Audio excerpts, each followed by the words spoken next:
here. At ease! It is a distinct honor and pleasure for me to welcome the President of the United States to the 2nd Infantry Division, the most forward deployed and combat-ready division in the United States Army. Warriors, the President of the United States. Thank you very much, Colonel. It's an honor for me to be with you. And as you see this morning, the first thing when I got here, somebody made sure that I would be dressed in what the well-dressed man American is wearing. And I'm very proud to have that. Somebody asked me if I'd be safe up here so close to North Korean troops. And I said, I'll be with the 2nd Infantry Division. You know, this prompts a story, and I can't help but tell it. Back in World War II days, a young draftee was complaining about some of the methods of the Army and the way the Army did things, and was asking an old regular Army sergeant about this. And the regular Army sergeant said, son, look, if you were in charge of a brand new country and you were creating your army for that brand new country, and you finally got a division created, what would you call it? And the kid said, well, I guess I'd call it the 1st Division. He said, well, in the United States, they call the first one the 2nd Division. And he said, when you understand that, you'll understand everything there is to know about the Army. Well, this has been an experience that I will always remember. There's no better proof of the relationship between strength and freedom than right here on the DMZ in Korea. You are in the front lines of freedom, and I want each of you to know that I bring you warm greetings from your family and your friends back in the States. And I bring something else too, the gratitude of 230 million Americans who told me to tell you, we love you, 2nd Infantry Division. You stand between the free world and the armed forces of a system that is hostile to everything we believe in as Americans. The communist system to the north is based on hatred and oppression. It brutally attacks every form of human liberty and declares those who worship God to be enemies of the people. Its attack against the leaders of the South Korean government in Rangoon made clear what kind of enemy you face across the DMZ. In so many ways, the Korean Peninsula is symbolic of the larger world. In the South, energy and creativity abound. The positive mood of the people, their enthusiasm and work are propelling this part of Korea into the 21st century and a new era of opportunity and prosperity. To the north, the communist regime's heavy hand stagnates the economy, suppresses the spirit of the people. Like most communist regimes, the only thing it can produce well is repression and military might. The only thing deterring the use of that military might is a commitment by the Korean people here in the South and the dedication of brave men and women like yourselves. You in the 2nd Infantry Division and in the other branches of the armed forces are our shield against the tyranny and the deprivation that engulfs so much of the world. After speaking to many Koreans, both in and out of government, I know that they, like our own citizens, are profoundly grateful to you. We fully understand the hardship of your task. We know about the cold, windswept nights that leave you aching from head to foot, I'm sure. We know about having to stay awake and alert on guard duty when you'd rather be at a movie or doing something more pleasant back home. We know about the birthdays and the holidays that you can't spend with your loved ones. And we know about the danger. You're facing a heavily armed, unpredictable enemy with no record for, or regard, I should say, for human life. Let's always remember August 18th, 1976, the day that two Army officers, Major Arthur Boniface and First Lieutenant Mark Barrett, were murdered across the road from here by axe-wielding North Korean troops. Let me state for the record, and I know you feel this way, nothing like that better happen again.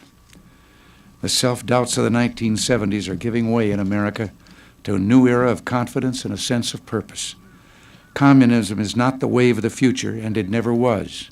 Freedom is, and it's good to see people beginning to wake up to that fact. Yes, we too have our faults, but we've got a heck of a lot more to be proud of, and we're not afraid to say so. In Lebanon, for example, our Marines are peacekeepers in the truest sense of the word. We're there to give some chance to people of that troubled land, a region whose destiny is crucial to our security. More than 230 of our Marines, actually, I understand the final count now is, the final identification is 239 of our Marines and soldiers gave the last full measure of devotion in that honorable endeavor, and each of us is indebted to every one of them. Recently, as you know, we sent our forces to the island of Grenada. Some critics compared that operation with the Soviet invasion of Afghanistan. Well, let me just say, there's something seriously wrong with anyone who can't see the difference between 100,000 Soviets trying to force a dictatorship down the throats of the Afghan people and America and 8 Caribbean democracies joining to stop Cubans and local communists from doing the same thing in Grenada. And let me ask a question of my own. Why are the Soviets being attacked by the people of Afghanistan while our U.S. and Caribbean forces have been greeted as liberators by the people in Grenada? The answer is no people in history have ever chosen to be slaves. We have held interviews with some of the Soviet soldiers who have deserted in Afghanistan. And a significant thing is, in different areas, without them having a chance to communicate with each other or even knowing about each other. One of the prime reasons they have given us, young Russians, men like yourselves only from Russia, for deserting, is they were ordered to kill women and children. And some of them prove that there is still some hope there among the people, if the people can ever get a chance to speak. People everywhere want to be free. That's the difference between Afghanistan and Grenada and between North Korea and South Korea. Let me just repeat to you what I said to the American people. My paramount concern in Grenada was protecting the lives of our citizens living there. And anyone who questions whether their lives were in jeopardy should read the letters I've received from those students. And on television, we saw them dropping down when they stepped off the planes in Carolina, kissing the ground as they arrived on American soil.